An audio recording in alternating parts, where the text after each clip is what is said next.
Para o trabalhador, é aquela facilidade de conseguir crédito, o que é positivo e até de forma fácil, tá, Bia? Entra lá na carteira digital e ali mesmo você já faz o requerimento. Então, assim, é muito fácil, o que me dá medo, porque eu não sei quais são as consequências disso para a população, para o trabalhador, porque o trabalhador ali se vê com crédito na mão, agora é fácil, olha aqui, vai descontar na minha folha.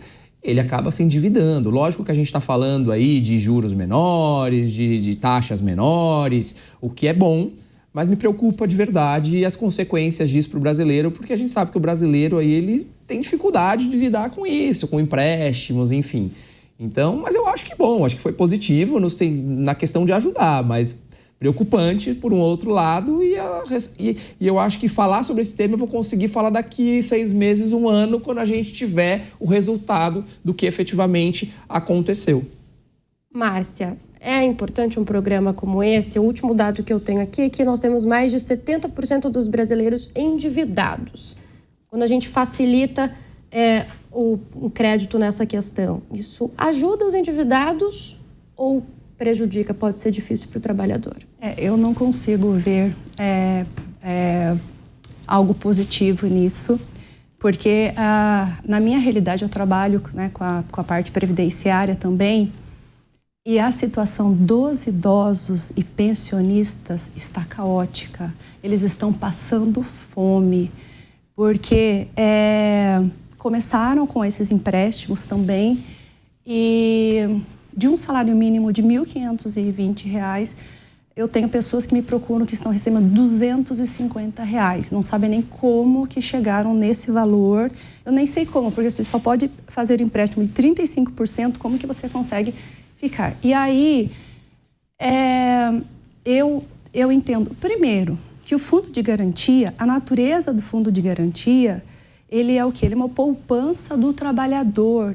Ele, para aquele momento, quando o trabalhador saiu ali do seu trabalho, ficou desempregado, que ele possa, né, se sustentar ali por um período, ou é uma poupança onde ele trabalhou muitos anos numa empresa, ele pega aquele dinheiro, ele vai comprar a sua casa própria, comprar o seu terreno. Ele pode ser usado, no caso de uma doença grave, para adquirir o imóvel. E dessa forma que está sendo feito, saque aniversário, empréstimo consignado, o brasileiro, infelizmente, não tem uma cultura de planejamento econômico, planejamento financeiro. Muitas vezes ele pega o dinheiro e ele compra um bem ali de consumo imediato, né? E aí ele está ficando sem fundo de garantia. E o pior, o que esse empréstimo faz? Quando ele é demitido, ele não tem os 40% do FGTS e ainda fica como garantia mais 10% do FGTS e leva a dívida para a próxima empresa. E eu vejo assim, como, primeiro, uma pessoa, nós estamos caminhando, na minha opinião, um trabalhador de baixa renda, que ganha um salário mínimo, um pouco mais do que um salário mínimo, ele coloca ali, faz empréstimo, descontando ali 35% do seu salário, já vai ficar com pouco, né? Aí, a cesta básica, todos nós sabemos que ela está aumentando. Eu fiz um cálculo no outro dia que sobra, se ele usar, um trabalhador que ganha um salário mínimo, usar 35% do seu salário e mais a cesta básica, vai sobrar em torno de R$300 para alimentação. Com a cesta básica vai sobrar R$300 para comprar gás de cozinha, pagar água, pagar luz, pagar um telefone. Não dá. Então, assim, eu não consigo ver, eu realmente fico extremamente preocupada. Eu acho que isso nem a longo prazo, eu acho que a curto prazo vai se tornar insustentável. E aí aquele fundo de garantia era aquele dinheiro que ele tinha lá, que era a sua poupança. Tudo bem, não rende muito, e eu não vejo lógica também de você pegar o seu próprio dinheiro que é seu e dar como garantia de um empréstimo e pagar juros para o banco de um dinheiro que é seu mesmo. Então, assim, para mim, eu sou 100% contra.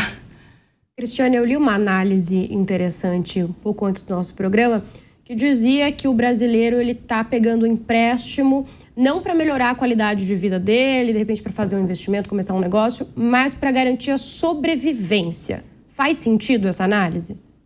A mim parece que faz. E aí me preocupa, assim como a doutora Márcia, também estou preocupada, porque o fundo de garantia é uma poupança forçada, certo? E se a pessoa já está com dificuldades de subsistência, né? Estando trabalhando, o que vai acontecer se ela ficar desempregada? Ela não terá essa poupança mais, ela já gastou essa poupança e vai ter que entregar o pouco que tiver ali ainda em garantia da dívida. Então, eu concordo, eu acho que não é a médio, é a curto prazo, a gente já vai começar a ver os efeitos perversos dessa medida. Jorge, um outro dado interessante é que nessa modalidade nova, os descontos podem ocorrer por até 8 anos consecutivos. Mas tem um dado do Ministério do Trabalho que diz que o tempo de permanência do trabalhador numa empresa não é esse, é de 24 meses, ou seja, 2 anos. O que isso quer dizer na prática? Então, a pessoa está trabalhando menos tempo no lugar do que o tempo pelo qual ela fechou esse empréstimo. De fato é preocupante, né? Porque com esse dado, se você tem o empréstimo por 8 anos e ele fica por 2 anos na empresa, ele saiu da empresa, ele talvez não consiga se recolocar rapidamente, ele não vai ter dinheiro para pagar aquele empréstimo, né? É claro que me parece que a ideia do governo foi injetar dinheiro na economia. Se a ideia de quem faz esse empréstimo for renegociar uma dívida que ele tem, pagar menos juros, porque a gente sabe que os juros bancários no Brasil são absurdos. Então, se a ideia for essa, pode ter alguma finalidade. Agora, não me parece que a população brasileira tem essa intenção. Falta, Afonso, educação financeira aos trabalhadores? Isso deveria ser repensado? Desde sempre, né? Tá mudando. Eu acho que hoje em dia até as escolas estão falando de educação financeira. Essa semana eu fui até na reunião da escola dos meus filhos, tem lá aula de empreendedorismo. Então, acho que a gente vive aí um novo momento em que essa questão ela está sendo vista, né? Mas isso não é para todos. Mas é importante. Mas olha, quando você falou da questão da subsistência, eu acho que é isso. Mais uma vez, volto até para os dias de hoje. Essa semana fui no mercado comprar um melão. O melão custa R$60. Então, assim, eu falei, moço, quanto custa o melão? Eu devolvi o melão, porque eu falei, eu me recuso a pagar R$60 no melão, aquele com a redinha, assim, sabe? Então, eu acho que, assim, as coisas estão muito caras de verdade e eu acho que os empregados, né, que enxergam essa possibilidade com muita facilidade, inclusive na palma da sua mão, através do celular, fazer um pedido desse e ter um crédito aprovado ali, vão fazer. E a gente vai ter assim, uma enxurrada de problema daqui para frente. Vai ter muito trabalho para advogado, porque vai ter que resolver essa questão aí, porque as pessoas vão se endividar de verdade. Porque falta educação financeira, porque as pessoas estão endividadas, porque as pessoas não estão pegando isso para investir em alguma coisa, estão pegando isso para pagar conta básica, para pagar aquilo que já estão devendo. Então, assim, a gente vai de mal a pior. Sim, eu vejo isso. Eu vejo que nós temos,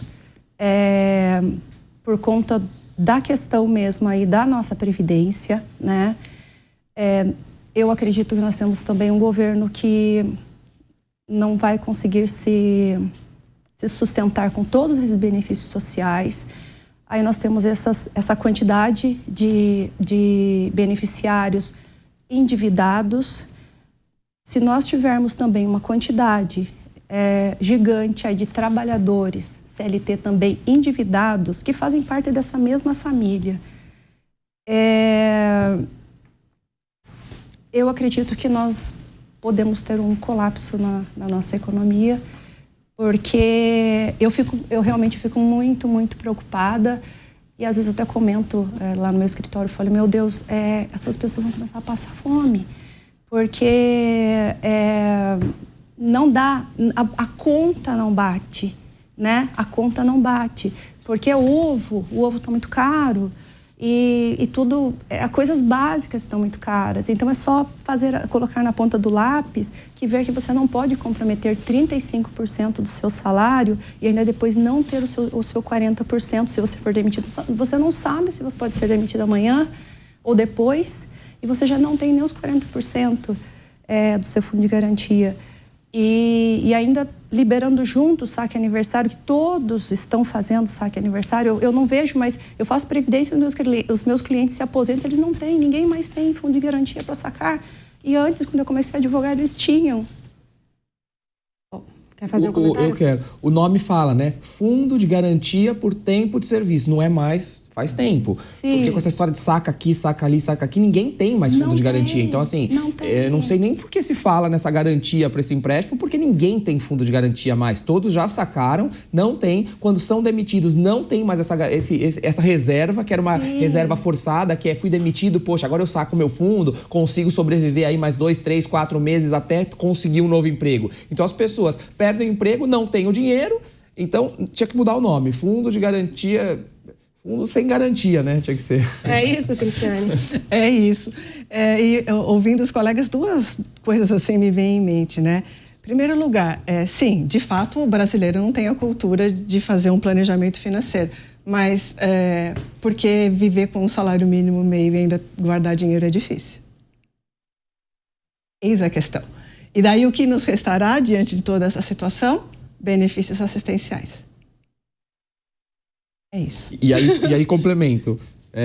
Benefícios assistenciais. E com essa questão da pejotização, com o fim da justiça do trabalho, a arrecadação, porque ninguém está falando disso, da arrecadação. A partir da hora vai cair. A partir da hora que eu pego e terceirizo todo mundo, pejotização. Então, assim, a justiça do trabalho é uma das justiças que mais arrecada, né? O trabalhador arrecada, as empresas pagam ali o INSS, não vai ter mais. Então, eu não sei como é que vai funcionar a Previdência. Aí é problema para a doutora previdenciarista aqui. Pejotizou, não recolhe, porque a empresa não recolhe, o MEI recolhe ali 5%, entendeu?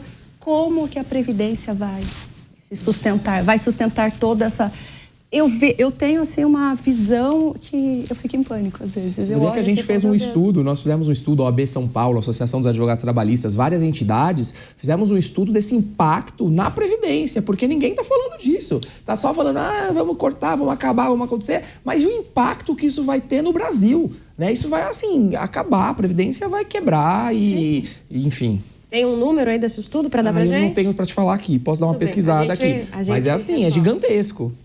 Diga, Cristiane. Eu não tenho os números do estudo, né? Mas só para as pessoas terem uma ideia. Quem é empregado, o empregador paga 20% para o INSS sobre tudo que a pessoa recebeu a título salarial. O trabalhador paga no máximo 11, alguma coisa até o teto do INSS, que é cerca de 8 mil. Se a pessoa ganha 20 mil reais, a empresa vai pagar, no mínimo, para começar, que é a principal contribuição previdenciária, 20% sobre os 20 e tantos mil. E a pessoa física, paga no máximo 11 e pouquinho sobre quase 8 mil e pouco, certo? Sendo ela uma PJ, a cota da empresa acabou. Se nós já acabamos de passar por uma reforma previdenciária, que a grande discussão foi essa. O que será feito, então, da Previdência daqui por diante? Se o principal pagador, que é o empregador seletista, não existirá mais, muito provavelmente. Olha, antes da gente passar para o próximo tema, achei o Jorge quietinho nessa questão. O que você acha, Jorge, de todos os comentários aqui dos colegas da nossa bancada? Eu concordo totalmente. Eu acho que esse empréstimo consignado me parece não ser positivo, que ele vai endividar ainda mais o brasileiro, porque, como eu disse, né, se o empregado faz um empréstimo consignado para fazer um investimento, para fazer algo com que ele consiga ter uma independência financeira, ok, agora não é o que vai acontecer na prática. Pelo que disseram, o empregado está pegando empréstimo para pagar a comida, para pagar a conta da luz, conta de água. Então, não tem como ter um fim positivo nesse sentido.